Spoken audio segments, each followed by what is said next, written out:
माओवादी नेता पुष्प कमल दहल प्रचंड नेपाल के नए पीएम बन गए। प्रचंड को नेपाल के 275 सांसदों में से 165 का समर्थन मिला।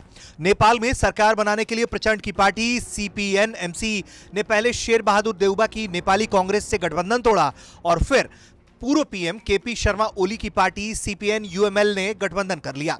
नए गठबंधन की दोनों प्रमुख पार्टियों के बीच रोटेशनल पॉलिसी पर पीएम बनने पर सहमति हुई है। बातचीत के बाद पहले प्रचंड को पीएम बनाया गया, इसके बाद केपी शर्मा ओली नेपाल के पीएम बनेंगे। नेपाल के नए पीएम पुष्प कमल दहल प्रचंड का भारत के साथ रिश्ता बहुत अच्छा नहीं रहा है। ये रिश्ते खट्टे मीठे रहे हैं।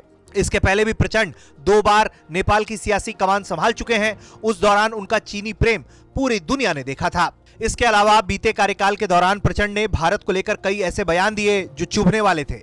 साल 2009 में प्रचंड के हाथों से जब सत्ता गई तो उसके पीछे उन्होंने भारत का हाथ बता दिया था।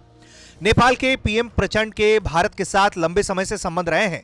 एक दौर साल 1996 से लेकर 2006 तक का था, जब नेपाल में सरकार और माओवादियों के बीच गृह युद्ध छिड़ा हुआ था और ऐसे समय में प्रचंड समेत कई माओवादी नेता भारत में रहे। नेपाल में जब माओवादियों के खिलाफ विद्रोह बढ़ गया तो भारत की ओर से प्रचंड समेत नेपाल के माओवादी नेताओं से शांति समझौते पर बात की गई। नवंबर साल 2006 में नई दिल्ली में माओवादियों की 7 पार्टियों ने 12 सूत्री समझौते पर हस्ताक्षर किया। समझौता होने के बाद नेपाल में 12 सूत्री समझौते के आधार पर ही आम चुनाव का ऐलान हुआ। इस चुनाव में माओवादी नेताओं को जनता से भरपूर समर्थन मिला, जिसके बाद प्रचंड ने पहली बार नेपाल की सत्ता की कमान संभाल ली।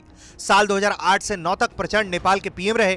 प्रचंड को मिली पहली सत्ता के पीछे भारत का अहम योगदान रहा। उसके बावजूद अपने पहले कार्यकाल में प्रचंड ने कुछ ऐसी चीजें की जो भारत के गले से नीचे नहीं उतरी। नेपाल और भारत मित्र देश हैं, दोनों के बीच रोटी बेटी का रिश्ता कहा जाता है। भारत के 5 राज्यों से नेपाल की सीमा जुड़ती है। इसके बावजूद प्रचंड के सत्ता संभालने से पहले तक नेपाल में जब भी कोई पीएम बना तो सबसे पहले आधिकारिक दौरा भारत का करता था, लेकिन प्रचंड ने यह परंपरा तोड़ी और भारत की जगह चीन का दौरा कर सबको चौंका दिया।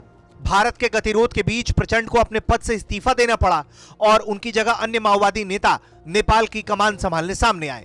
प्रचंड ने अपने हाथों से सत्ता जाने के पीछे भारत को जिम्मेदार ठहराया। साथ ही प्रचंड ने उस समय यह भी दावा किया कि माधव नेपाल को प्रधानमंत्री बनाने के पीछे भारत का हाथ है।